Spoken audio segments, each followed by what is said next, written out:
Eu o conhecia de longa data e estava certo do que queria. Mas quando os problemas chegaram, a pressão subiu e confesso que fraquejei. Até eu acompanhei por um tempo para ver onde as coisas iam chegar. No ponto alto da bagunça toda eu fui pressionado e acabei dizendo que não o conhecia.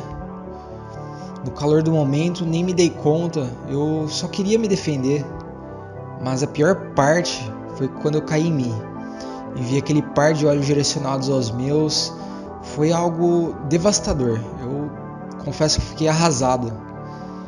Eu me pergunto, será que um dia ele me aceitaria de volta?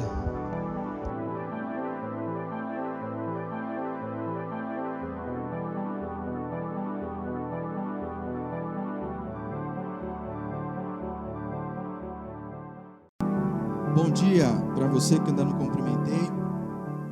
Reconhecer essa voz aí, esse vozeirão? Essa série nós vamos trabalhar nesse mês. Nós vamos conversar sobre esse tema, o tema olhares. Por que esse tema? Por que isso seria tão interessante para a gente conversar hoje?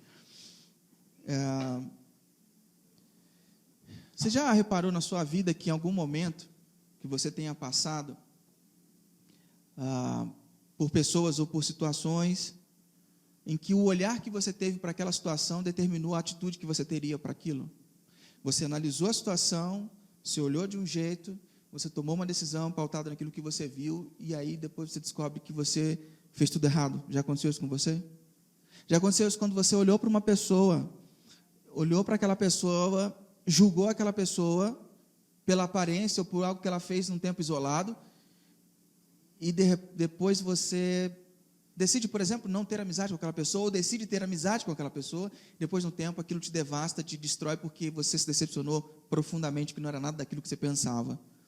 Então, o olhar nessa temática diz respeito à forma com que olhamos para as coisas, determinam como a gente age em relação às coisas.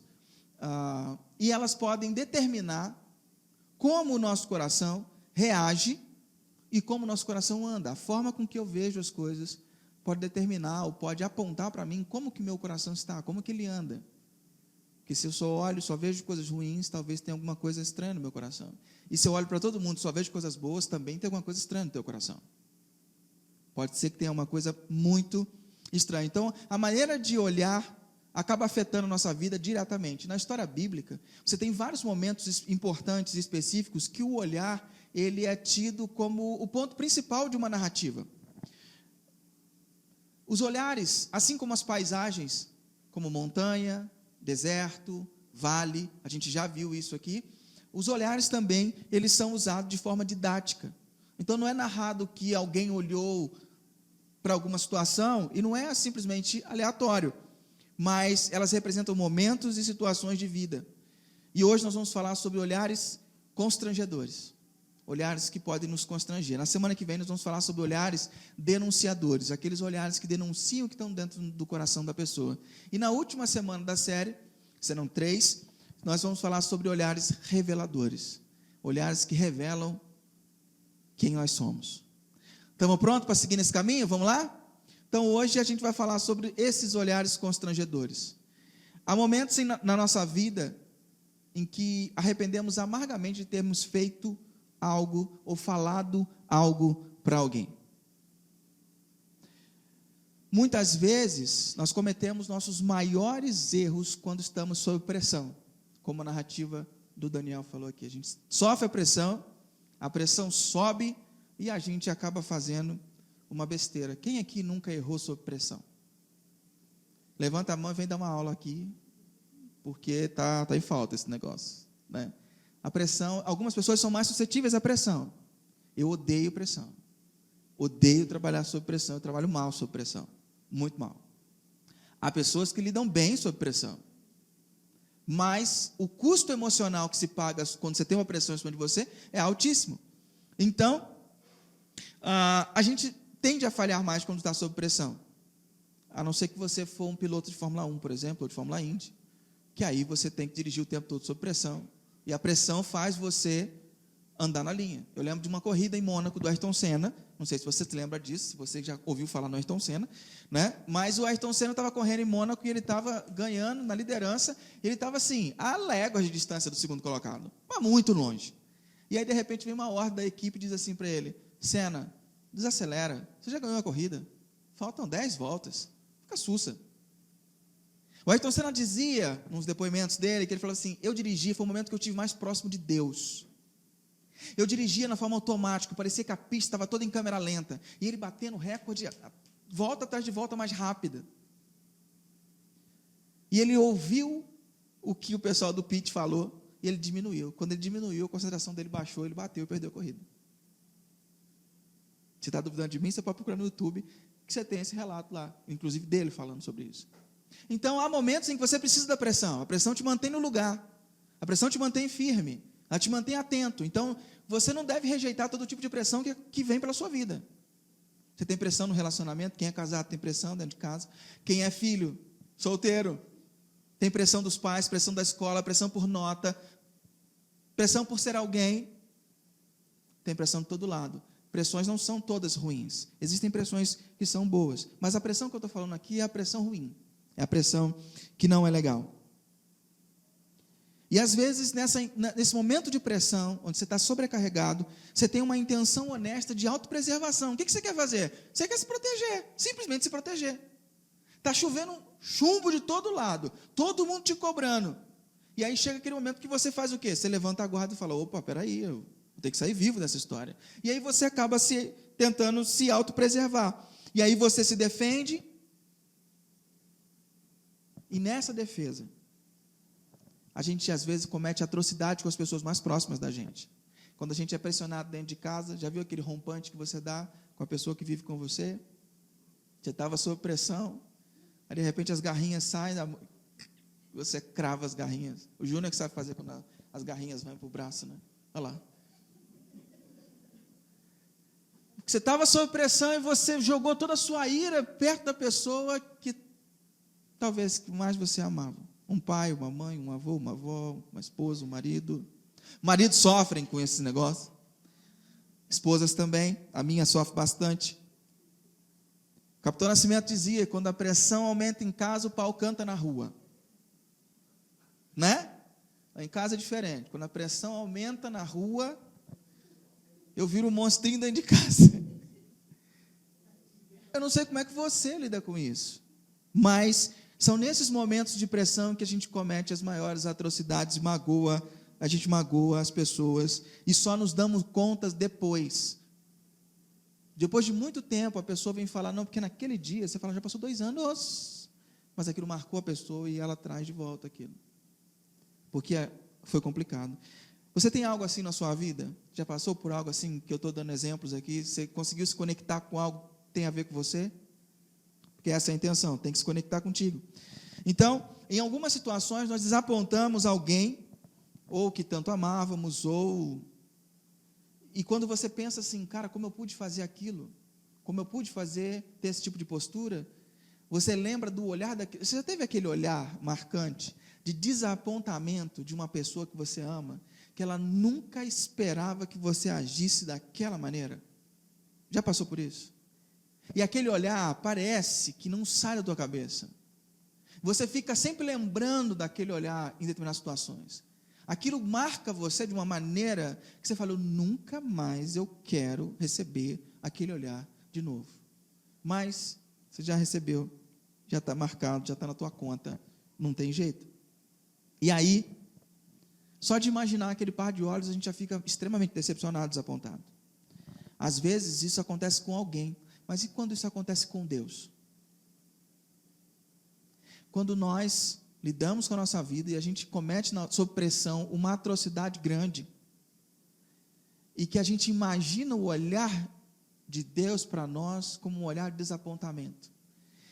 Algumas pessoas decidem se afastar de Deus porque imaginam que Deus está com esse olhar sobre elas, por causa daquele erro do passado, por causa daquele momento em que ela deu um rompante, por causa daquela situação. Eu não sei se você, na sua relação com Deus, traz essa mácula. de que em algum momento você acha que Deus se decepcionou com você fortemente, e que você não tem lugar de aceitação de volta. Você até tenta, você lida com essa realidade de Deus, mas você, no fundo, acha assim, não, Ele nunca vai me aceitar de volta. Ele sabe o que eu fiz no verão passado, Ele nunca vai me querer de volta. Ele conhece a minha vida. Se fosse eu, não aceitaria, quanto mais Deus. E às vezes nós trazemos isso dentro de nós, e quando nós transportamos isso para Deus, isso causa um extremo afastamento de Deus, de nós para com Deus. E hoje a gente vai olhar para a história de uma personagem que passou por isso. O nome desse cara é Pedro, conhecido como São Pedro ou Apóstolo Pedro. Pedro foi um dos primeiros discípulos que Jesus chamou quando ele estava andando na praia. Ele olhou aqueles caras e ele chamou: venham comigo que eu vou fazer vocês pescadores de homens. Trocando em miúdos, o que Jesus falou para eles naquele dia, falou assim, sabe aquele sonho de infância que vocês tinham de realizar aquilo que vocês mais queriam? É isso que eu quero fazer com vocês, então me acompanhem, porque é isso que você vai fazer na sua vida a partir de agora. E aqueles caras largam a empresa deles, a empresa de pesca que eles tinham com os pais, largam tudo e acompanham Jesus.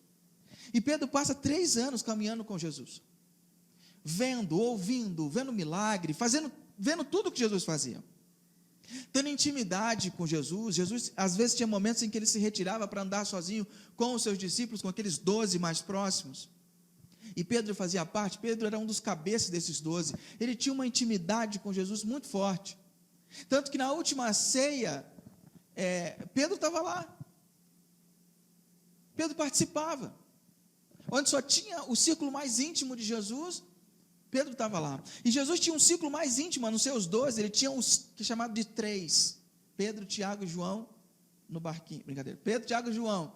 Esses 3 eram os mais íntimos que Jesus tinha na terra. Pedro estava lá.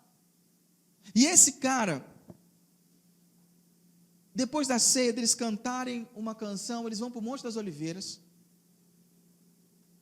e Jesus chama os 3 e fala assim: vem comigo aqui que eu estou extremamente angustiado, eu estou sob pressão. Vem comigo, vem orar comigo. Jesus vai orar, quando volta os caras estão dormindo. Jesus acorda os caras e fala: pô, vocês não conseguem vigiar comigo na minha aflição nem uma hora? Pelo amor de Deus, acorda aí, parceria. E aí Jesus vai de volta para orar, e quando volta os caras estão dormindo de novo. E aí Jesus fala: cara, vocês têm que orar, porque vocês precisam orar para não cair em tentação, porque o espírito está pronto, mas a carne é fraca. O que Jesus está dizendo? A vontade de vocês é muito fraca. Vocês sabem o que vocês querem fazer, mas vocês não têm vontade o suficiente para isso. Pedro passa por essa circunstância toda, vê Jesus ser preso. Quando Jesus é preso, Pedro acompanha Jesus. Jesus é jogado na casa do sacerdote lá, do presidente do Sinédrio, onde ele seria julgado. Jesus apanha um monte de coisa. Pedro entra naquele pátio, fica ali de boa. Aí eles fazem uma fogueira, estava frio pra caramba, ele chega na fogueira. O casaco não dava conta, ele senta perto da fogueira, senta perto dos caras. Aí de repente os caras olham para ele assim, uma empregada lá da casa do sacerdote lá: você não era que estava andando com ele? Ele olha para a mulher assim e fala: você está maluca, rapaz? Nunca vi esse cara na vida não. Está me tirando? Conheço ele não. Aí Pedro levanta-se da fogueira e sai, né? Vai afasta um cadinho. Aí está passando um outro empregado e fala assim: eu te vi lá no jardim lá, tu não está com ele? E Pedro começa a se praguejar, se amaldiçoar, tipo assim: tá maluco, rapaz? Prefiro morrer do que estar com esse cara, rapaz. Você está tirando comigo, rapaz? Sou corintiano, o que é isso, rapaz? Ia andar com essas Peppa Pig nada? É isso não! E ele começa a se praguejar e dizer: não conheço esse cara. Mais ou menos 1 hora depois desse episódio, acontece isso aqui. Mais ou menos 1 hora depois, outro insistiu: você estava mesmo com ele, porque também é galileu. Mas Pedro respondeu: homem, eu não sei do que você está falando. Naquele instante, enquanto ele falava, o galo cantou. Você imagina a cena. Pedro lá perto da porta já para tirar, vem uma pessoa e pergunta: no final do pátio está Jesus, sangrando, machucado, acorrentado, um monte de gente no caminho, no meio uma fogueira, e essa fogueira facilitava com que a luz iluminasse mais onde Jesus estava. E Pedro, quando nega, ele fala mais uma vez, o galo canta, o miserável do galo canta. Quando o galo canta, então Jesus, que estava cabisbaixo, sangrando, cheio de dor, levanta o seu semblante, mira no fundo do pátio e olha nos olhos de Pedro. Cara, então Pedro se lembrou das palavras que ele tinha dito. Hoje, antes que o galo cante, você dirá 3 vezes que não me conhece. Um soco no estômago de Pedro naquele momento. Então Pedro, só existem 2 personagens bíblicos que fazem isso. Chora amargamente. Um deles é Pedro. Ele sai chorando amargamente. É um choro de dor, é um choro de desapontamento, um choro terrível. E ele sai correndo. Só que o problema é que esse olhar de Jesus, ele não é apenas um olhar que acusa Pedro. Não é só um olhar que diz, eu te disse, não te disse? Não, esse olhar de Jesus revela, ele constrange Pedro de uma tal maneira, porque revela que Pedro se esqueceu do Evangelho de Jesus, da boa notícia de Jesus. E o que isso quer dizer? Essa história de Pedro com Jesus que culmina aqui, ela começa uns versículos antes, quando Jesus, numa atitude muito bondosa e pacífica, Jesus chega para ele, sabendo do que vai acontecer, sabendo que a situação vai ficar preta para o lado dele. Jesus chega para conversar com Pedro, e chega e fala assim, Simão era o nome de Pedro, escuta bem, Satanás já conseguiu licença para pôr vocês à prova. Ele vai peneirar vocês, como um lavrador peneira o trigo, a fim de separá-lo da palha. Mas eu tenho orado por você, Simão, para que não falte fé em você. E quando você voltar para mim, anime seus irmãos. Jesus está dizendo, Pedro, o negócio vai ficar feio, Pedro, a coisa vai ficar triste, o negócio não vai ficar legal. Sabe o que Pedro responde? Olha só o que Pedro diz, eu estou pronto. Que é Corinthians. Eu estou pronto. Deixa comigo.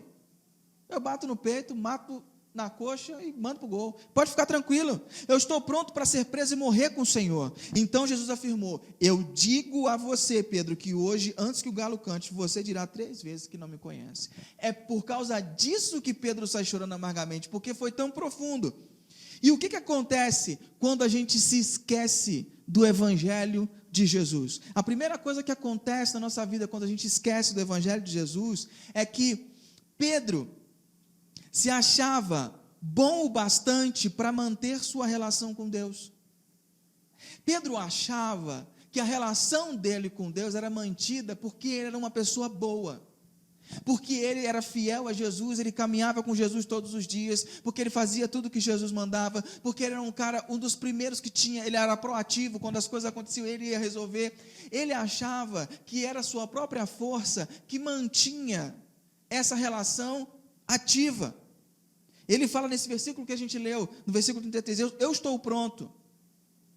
Em Marcos, capítulo 14, versículo 29, fala assim, então Pedro, narrando a mesma história, Marcos diz assim, e é importante você entender que Marcos, o Evangelho de Marcos, foi escrito ouvindo Pedro contar as coisas. Então, se você quer saber como Pedro se sentia, você lê Marcos. E olha o que ele diz para Marcos no Evangelho de Marcos, capítulo 14, 29. Então, Pedro disse a Jesus, eu nunca abandonarei o Senhor, mesmo que todos te abandonem. vou ficar firme. Essa relação está segura, está tranquilo, nada vai nos separar. Pedro achava que isso era dele. Só que esse olhar mostra a fraqueza de Pedro em manter decisões. Principalmente manter decisões de longo prazo. Você já fez uma promessa que você teve que quebrar? Ou que você esqueceu que tinha feito? Você falou para a mãe, para o pai que você ia fazer tal coisa, de repente esqueceu? Você já prometeu à sua esposa, ao seu marido, que você teria um novo comportamento e 2 semanas depois, viva a vida? O galo canta. E a gente tem extrema dificuldade em suportar nossas próprias decisões. Quando Pedro diz que, olha, eu estou pronto, quem eu estou pronto pode vir, Pedro esqueceu da graça de Deus. Ele se esqueceu que ele só mantém uma relação com Deus porque Deus é gracioso, porque Deus veio ao encontro dele.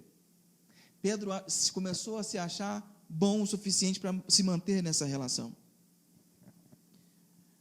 Se eu te perguntar se você é salvo pela graça, se Jesus ele te alcança pela graça dele, todo mundo vai responder talvez que sim, Jesus é um cara gracioso, a gente é alcançado pela graça. Mas a nossa mente pode entender, mas nosso coração não se apropria dessa verdade. Vou te explicar assim um exemplo, é tipo um viciado, o cara sabe que é ruim. O cara sabe que é ruim cheirar, o cara sabe que é ruim fumar, o cara sabe que é ruim beber, porque ele já sucumbiu no vício. Mas ele tem a capacidade de chegar para você, se você perguntar, e aí, esse negócio é bom? Ele fala assim, entra nessa não, porque isso aqui é a pior coisa que você pode fazer na tua vida. É a pior coisa que você pode fazer na tua vida, é isso. Mas por que ele sabe que é a pior coisa e ele continua fazendo? Porque quando a nossa mente pode se apropriar de algumas verdades, mas se o nosso coração não se apropria dessa verdade, você continua dissonante, sua cabeça sabe o que tem que fazer, teu coração não consegue. É isso que acontece quando eu tento travar uma relação com Deus baseado nos meus méritos. Eu sei o que Deus gosta, eu sei o que eu tenho que fazer para agradar a Deus, só que meu coração não consegue. Meu coração às vezes não quer isso. E quando eu tento me basear nessa minha relação com Deus, baseado na minha capacidade, eu me torno uma pessoa extremamente frustrada, porque eu nunca vou conseguir alcançar. Eu nunca vou conseguir chegar lá. A segunda coisa que esse olhar de Jesus revela, e mostra que Pedro esqueceu do Evangelho, é que ele não tinha autoconhecimento. Pedro não se conhecia. Jesus diz para ele, eu tenho orado por você, Simão, para que não lhe falte fé, e quando você voltar para mim, anime os seus irmãos. Jesus sabia o que ia acontecer, mas Pedro é viciado em se auto-justificar. Para tudo, Pedro tem uma desculpa. Pedro não erra. Conhece alguém assim? Para tudo tem um subterfúgio, uma desculpa. Porque nós, como seres humanos, somos viciados em nos auto-justificar. Você quer sempre dar uma justificativa para você se tornar justo no negócio. E o pior, nós também somos viciados em justiça própria. Nós queremos fazer a justiça sempre do nosso jeito. Nós queremos colocar as coisas em pratos limpos do nosso jeito. Quando eu esqueço do Evangelho, eu me torno também viciado em me auto-justificar e viciado em justiça própria. A terceira coisa que acontece com Pedro, quando se esquece do Evangelho, é que isso talvez seja a coisa mais importante que você deve guardar do que eu vou falar hoje. Pedro não conecta a sua frustração ao Evangelho. Ele não consegue conectar a sua frustração à mensagem de Jesus. E aí, o versículo 61 fala assim, então o Senhor virou-se e olhou firme para Pedro, e ele lembrou das palavras que o Senhor lhe tinha dito. Então Pedro saiu e chorou amargamente. Por que ele sai e chora amargamente? E procura não voltar para perto de Jesus? Porque ele errou. Porque ele era bom e ele falhou. E o bom, quando falha, ele não tem lugar de retorno, porque ele se torna indigno.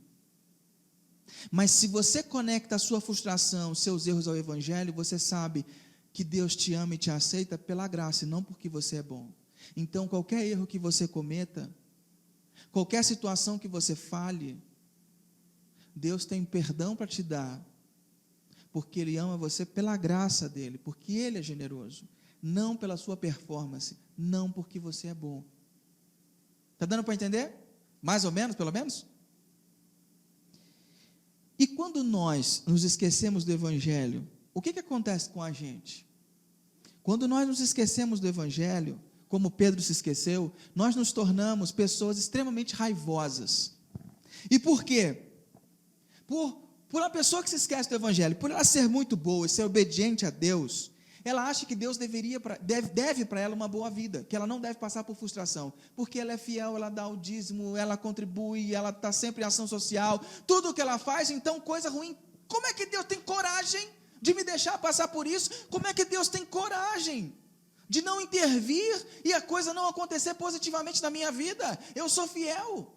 Então, quando as coisas acontecem, as frustrações, o que acontece? A gente fica muito com raiva quando a gente esquece do Evangelho, porque a gente acha que Deus devia para nós, a gente acha que Deus nos deve uma boa vida, Deus nos deve, e a gente esquece que a gente vive pela graça, a gente esquece que a gente vive pela graça. A segunda coisa que acontece quando a gente esquece do Evangelho, é que a gente não consegue fazer ou receber críticas. Por que isso? Porque a nossa vida é baseada em ser uma pessoa boa. Imagina esse cenário. A sua vida e a sua identidade é baseada em ser bom. Bom profissional, bom marido, bom estudante, sei lá o que você quer ser, mas ser bom. Ninguém quer ser mal menos. Todo mundo quer fazer uma coisa, quer ser bom. Então, se eu sou bom, se eu me considero uma boa pessoa, se eu acho que eu tenho bastante méritos, então eu começo a achar que Deus me ama pelo que eu faço, e não pelo que Jesus fez por mim. E isso me torna uma pessoa extremamente insegura, porque se eu não fizer e não continuar sendo bom, Deus não me ama. Eu preciso manter Deus me amando, então eu preciso sempre ser bom. E quando eu recebo uma crítica de alguém, essa crítica é um ataque à minha identidade. Quando essa pessoa me critica, é um ataque à minha identidade, a quem eu sou. E isso me fere profundamente. É como se enfiasse um punhal e ainda torcesse ainda para fazer mais dor ainda. A crítica, quando a gente esquece do Evangelho, a crítica se torna algo mortal. Só que a gente não recebe a crítica de boa, né? A gente faz o quê? Bota as garras de fora e já vai revidar. Por quê? Quem é essa pessoa para dizer, para ferir minha identidade, para ferir quem eu sou? Por isso que nós, aqui na mentoria, sempre dizemos, você precisa aprender a blindar teu coração. Você precisa aprender a blindar o teu coração. Porque quando essas críticas entram no nosso coração, elas começam a definir quem nós somos.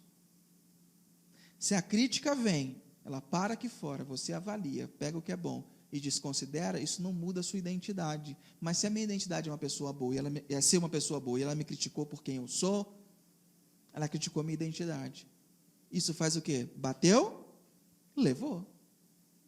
Então isso me torna uma pessoa muito raivosa, porque a crítica fere a minha autoimagem.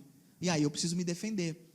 Paralelamente a isso, as pessoas que esquecem do Evangelho, elas também têm dificuldade, ela só sabe fazer crítica às pessoas. É a pessoa que mais faz crítica às outras pessoas. Por quê? Porque ela tem uma crítica muito dura. Quando a gente esquece do Evangelho, a gente tem uma crítica em relação aos outros extremamente dura. Porque essa é a única maneira, ou a melhor maneira de nos fazer sentir bem. Porque quando a gente diminui os outros, a gente cresce. Para eu me sentir melhor, basta eu diminuir alguém. Simples assim. Ou você acha que as lojas, quando você vai e compra alguma coisa no shopping, por exemplo, nos outlets da vida, e você sai com aquela sacola monstruosa, lindona, que a sacola vale mais do que a roupa que você comprou. Você acha que a loja está investindo simplesmente no marketing? A loja está investindo na sensação que você tem quando você sai no shopping, balançando aquela sacola, e você olha para todo mundo com sacola da Riachuelo, da Renner, e você com a sacola daquela loja cara, e você olha assim.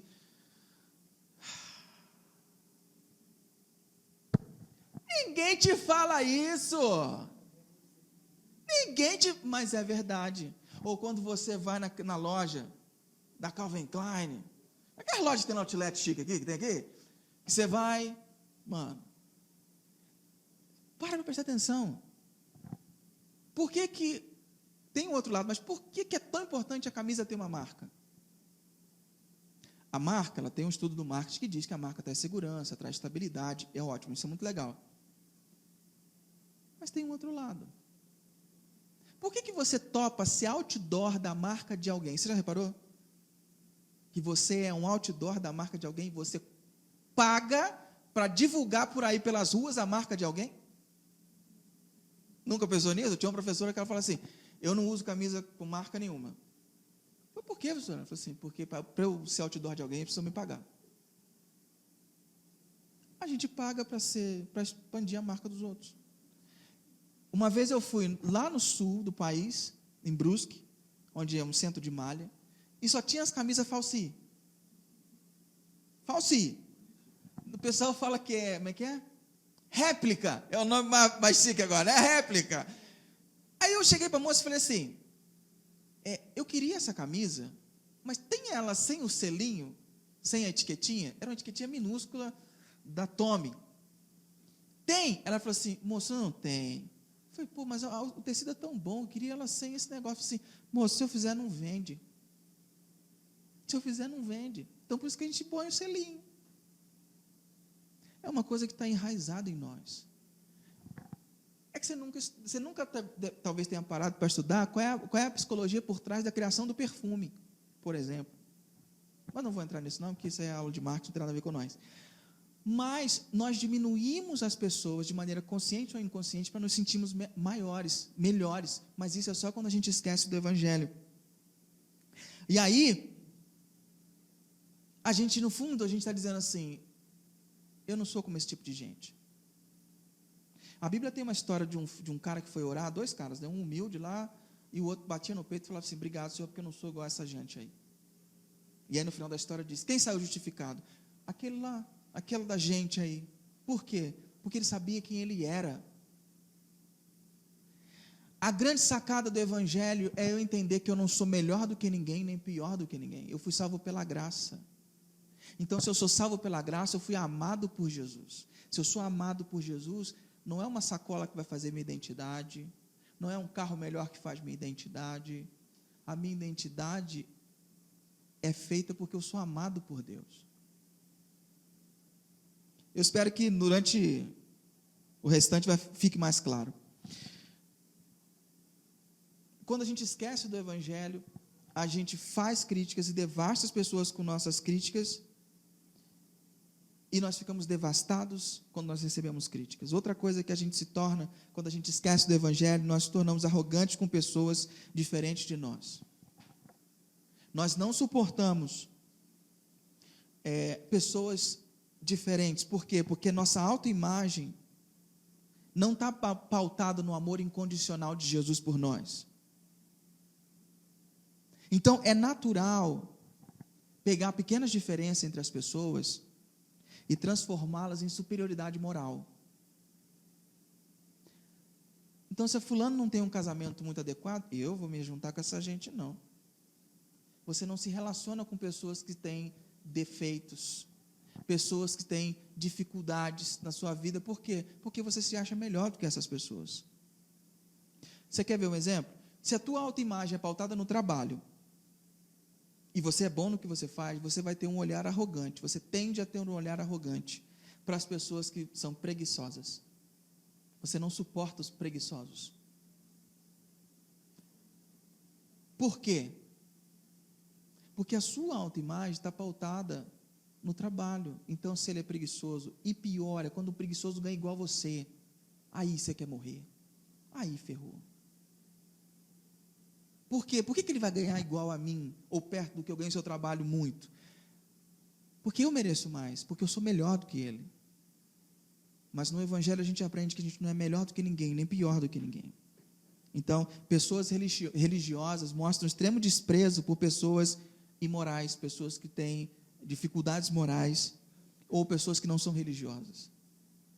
E isso é complicado. E por último, nós, quando esquecemos do Evangelho, nós perdemos a capacidade de perdoar as pessoas. Não há perdão se eu me sinto superior às pessoas. Só pode haver perdão se eu entender que eu sou tão ruim, que teve que um Deus morrer para me tirar dessa condição. Se você entende isso, você nunca mais vai olhar para ninguém de forma superior. Você tem noção que para você estar reconectado com Deus, Deus teve que morrer para pagar a sua dívida, a dívida da humanidade, e você é um ser humano, contraído em Adão e Eva. Um Deus teve que morrer. Então, se para você ter um pouco de sanidade, um pouco de qualidade de vida, um Deus teve que morrer, como é que você olha para alguém com superioridade? Não deveria ter espaço para isso na nossa vida. Mas infelizmente tem, porque a mente sabe, mas o coração não se apropria dessa verdade. Se a gente não se perceber como pecador, você vai se perceber como uma pessoa boa. E só quando eu lembrar do Evangelho, que eu fui perdoado primeiro, quando eu era uma pessoa ruim, aí eu consigo perdoar aquela pessoa que me ofendeu. Só que a história de Pedro não termina aí. Pedro sai chorando amargamente, sai triste da vida. Só que, cara, eu não queria estar na pele de Pedro de jeito nenhum. Porque você imagina esse cenário. Eles estão reunidos lá, ninguém sabe, só João sabia. Ninguém sabe que Pedro tinha negado e saído correndo chorando. O único que estava lá com ele era João. No Evangelho de João você lê, João estava lá, mas não do lado dele. João tinha trânsito livre naquela casa lá. Pedro sai chorando amargamente, negou, o cara morreu, a verdade fica sepultada.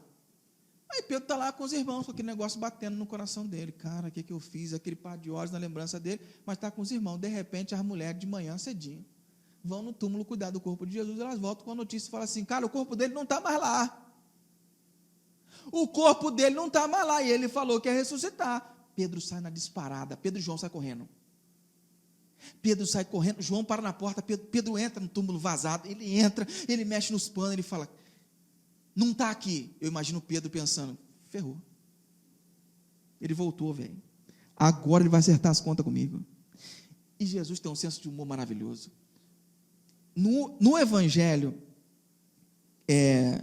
de Marcos, tem uma narrativa, Marcos capítulo 16, versículo 7, fala assim, quando Jesus aparece, ele fala assim, agora vão e dê este recado a Pedro e aos outros discípulos. Ele vai adiante de vocês para a Galileia. O anjo chega para o pessoal e fala assim, dê esse recado a Pedro. Você imagina quando Pedro recebe esse recado da mulher, fala assim, ó, Pedrão, tem um recado para você aí, cara, um tweet, você, o anjo falou, tem que me atualizar, eu ia falar correio, no e-mail, não, tweet, o anjo falou, mandou um recado para você, falou que vai encontrar você lá na Galileia. Você imagina o frio no cóccix de Pedro, cara,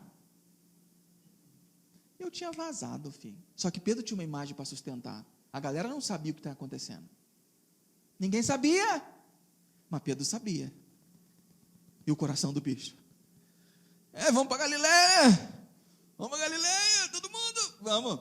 Então, Jesus é muito fera, cara. Eu fico imaginando Jesus rindo por dentro, mas Jesus não ri por fora para não quebrar o clima. Aí Jesus aparece, eles estão numa sala fechada, porta fechada, sem janela, um quarto, marapuca, né? Eles estão ali dentro, Jesus aparece, do nada, aparece no meio deles, e Pedro está lá. Você imagina, eu imagino Pedro assim, já ficando assim, já puxa André, já põe aqui o André na frente dele, puxa o Tiago, já fica lá, o cara apareceu, e aí, ferrou, é agora, ele vai me revelar, ele vai me expor na frente de todo mundo, estou dentro d'água, mas não, Jesus não dá uma palavra, Você já viu angústia maior quando você sabe que tem que resolver uma coisa com alguém, a pessoa passa por você, e aí, tudo bem, beleza, depois a gente conversa. Aqui depois a gente conversa, rapaz. Fala logo, eu morro com esse negócio, depois a gente conversa, não sei você, mas eu morro com esse negócio, a ansiedade me domina, eu fico imaginando Pedro, Jesus aparece, vai ser agora, vai me revelar, já fala tudo, Jesus já fala e já põe tudo na roda, já vou ser envergonhado por todo mundo mesmo, beleza. Jesus não fala nada, ele fala com o Tomé, põe a mão aqui os cravos e tal, põe a mão do meu lado, beleza, está sossegado. Imagino que ele deve ter dado aquele olharzinho para Pedro. E nada, velho. Pedro é tomado de uma angústia. Sabe o que Pedro faz? Pedro volta a pescar, velho. O que Pedro fazia antes de Jesus chamá-lo? Pedro fala assim, quer saber? Eu vou voltar a pescar, eu não tenho mais negócio. Pedro volta para Galiléia, para o lugar dele. Pega o barco dele e vai pescar. Aí os caras falam, eu vou com você também. Os estudiosos dizem que é como se Pedro estivesse desistindo daquela vida, que ele fala, eu não vou ser aceito de novo. Ele me ignorou, ele nem falou comigo. Não vai rolar. Aí Pedro está lá, passaram pescando, de boa, de repente eles viam um cara andando na praia assim. Aí Pedro falou assim, não, tá de boa. Relaxa. Relaxa, vamos pescar. E não pescaram nada. Sabe quando você está nervoso, que nada flui no trabalho? Você não consegue fazer nada, que você erra, você vai digitar no Word, sai 30 erros, e Pedro estava assim na peça, não pescaram um peixe. Aí o cara lá na praia falou assim, aí, tem peixe para nós aí? O cara falou assim, parceiro, pescamos nada. Não, joga a rede do outro lado. Quando eles jogam a rede do outro lado, eles pegam 153 grandes peixes. Aí Pedro sabe quem é. Pedro fica bolado. Pedro tira a roupa, mergulha e vai nadando. Não quer nem chegar nos barcos, ele vai nadando. Ele fala assim, eu imagino Pedro, né? Se eu chegar primeiro, ele já me dá a cacetada, eu não preciso ficar exposto na frente de todo mundo. Ele sai nadando, correndo. Quando ele chega, Jesus não fala nada. Jesus não fala nada. Aí o barco chega, o cara pega o peixe. Jesus já tinha preparado um churrasco. O churrasqueiro estava aceso. O pão estava ali. Eles pegam o peixe, dá aquela temperadinha, pimentinha do reino, limãozinho, tá. Põe na brasa. E nada de falar, cara. E nada de falar. Pedro está bolado. Pedro está sinistro. Não está legal. Aí Jesus começa a tocar no assunto. João capítulo 21. Ele toca no assunto, cara. Aí ele toca no assunto de forma profunda. Olha o que faz. As falas de Jesus estão nessa cor aqui de burro quando foge, a fala de Pedro em laranja. Diz assim, quando eles acabaram de comer, cara, eles passaram o jantar inteiro, Jesus não falou nada com Pedro. Pedro deve ter vomitado, mano, deve ter comido. Quando eu estou nervoso, eu não como, não sei você, mas como é que Pedro ia comer? Quando acabaram de comer, talvez tenha passado na cabeça de Pedro, e falou assim, acho que ele não me olhou mesmo não, acho que ele não estava nem percebendo não, acho que passou batido. Aí Jesus chega e perguntou a Pedro, na frente de todo mundo, fala, Simão, filho de João, você me ama mais do que todos esses? Cara, ninguém sabia do ocorrido, mas Jesus sabia. Pedro, você me ama mais do que todo mundo? O que você responderia? Estou no passivo, Senhor, está bravo a situação. Pedro responde, sim, Senhor, o Senhor sabe que eu te amo. Aí Jesus chega para ele e fala, toma conta das minhas ovelhas então. E perguntou pela segunda vez, Simão, filho de João, você me ama?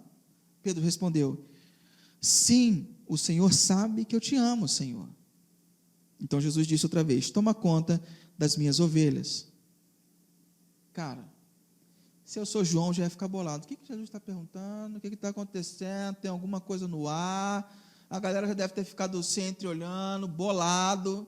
O que está acontecendo? Por que a conversa está aqui, direcionada, direta e reta? A galera está pensando. E aí, não suficiente, porque você imagina o Pedro dizer que ama mais que todos os outros, já se colocou numa posição de superioridade. O bicho já pegou. Aí Jesus vai pela terceira vez. E perguntou pela terceira vez, Simão, filho de João, você me ama? Então Pedro ficou triste por Jesus ter perguntado 3 vezes, você me ama? E respondeu, o Senhor sabe tudo e sabe que eu o amo, Senhor. E Jesus ordenou: tome conta das minhas ovelhas. Então Jesus disse a Pedro: vem comigo. O que Jesus está fazendo aqui? Jesus está lembrando Pedro do Evangelho. Primeira coisa que ele faz é refazer as negações, você percebeu? Ele negou 3 vezes, Jesus faz ele refazer na frente de todo mundo a negação dele. Jesus está ensinando a Pedro, está lembrando Pedro do Evangelho. E a primeira coisa que Jesus lembra para Pedro é: conecte a sua frustração ao Evangelho. Pedro confiava em si e foi desafiado a confiar em Deus. Lembra quem achava que suportava? Eu estou pronto. Falava que eu estou pronto. Pedro é desafiado: Pedro, você tem que segurar em mim e não nas suas capacidades. Nós precisamos aprender, eu e você, a usar os tempos de frustração para se conectar com Deus e com o seu Evangelho. Sabe quando aquela coisa não dá certo? Quando aquela expectativa era de uma coisa e não acontece? Quando não dá certo, é aí nesse momento que eu preciso me aproximar de Deus, para eu conectar a minha frustração a Deus e aproveitar esse espaço para eu ter uma vida mais íntima com Ele. Agora, quando eu uso minha frustração para me rebelar contra Deus, para ficar bravo contra Deus, isso só causa um afastamento entre mim e Deus. Todas as coisas do mundo, guarda isso, vão decepcionar você. Todas as coisas vão decepcionar você, mas a graça de Deus nunca vai te decepcionar. Tem uma historinha de um lenhador que ele foi contratado para cortar todas as árvores de um pequeno lote. E quando ele começou, ele ia passar algumas semanas cortando aquela árvore. E quando ele ia começar a dar a primeira machadada na árvore, ele olhou para cima e notou que um passarinho, uma mamãe passarinha, estava construindo um ninho naquela árvore. E ela provavelmente ia botar os seus ovos ali, ia criar seus filhos ali. Então o lenhador pegou o machado, virou o machado, e com a parte de trás do machado, ele começou a bater na árvore. Começou a bater na árvore. E aí aquela mamãe pássaro foi, por que isso está tremendo? Ela foi para outra árvore. Ele pegou a parte de trás do machado e bateu a árvore, começou a tremer. A mamãe pássaro desistiu daquela árvore e foi para outra árvore. E o lenhador foi atrás, e batendo atrás, pá, até que ela foi de árvore em árvore, até que ela achou uma rocha alta, e ela construiu o seu ninho nessa rocha. Moral da história: você não pode, não deve fazer a sua casa ou se estabilizar em qualquer árvore desse bosque chamado vida, porque todas essas árvores tendem a cair. Carreira, autoimagem, profissão, sexo, dinheiro, isso tudo vai te deixar na mão. Não é forte, não é firme o suficiente, as árvores vão cair. O único lugar onde você pode construir o seu ninho é na rocha chamada Jesus. Ele nunca vai te desapontar. Qualquer outra árvore desse bosque que você for tentar construir o seu ninho, ela tende a cair. Ela vai te desapontar um dia. Mas se você construir o seu ninho na rocha que é Jesus, Ele nunca vai te desapontar. A segunda coisa, para a gente terminar, segunda coisa que Jesus está lembrando Pedro do Evangelho é que, Pedro, há sempre um caminho de volta para reatar a amizade com Deus. Sempre há um caminho de volta para reatar a amizade com Deus. E se tem uma verdade desde a criação, é essa. Porque lá no Éden, quando nossos primeiros pais decidiram romper a amizade com Deus e comeram do fruto, aquilo simbolizava que eles queriam ser autônomos, que eles queriam ter a prerrogativa de escolher para a sua própria vida o que é bom. Eles queriam ter a autonomia de dizer o que é certo e o que é errado para a sua própria vida. Então o homem se tornou, a partir daquele momento, inimigo de Deus, porque Deus não pode ter uma relação com o pecado. Mas desde lá havia uma promessa: o filho da mulher pisaria a cabeça da serpente. Jesus, ele diz no Evangelho, fala: eu sou o caminho, a verdade e a vida. Então o único caminho de volta para Deus é através da nossa reconciliação com Jesus. E Jesus está sempre de braços abertos para nós. Então, Jesus está dizendo para Pedro, há sempre um caminho de volta para a relação com Deus. A terceira coisa que Jesus lembra Pedro é que não há constrangimento tão grande que possa te afastar do amor que Deus tem por você. Não há pecado na tua vida, não há atrocidade que você tenha cometido, nem que você tenha negado Ele.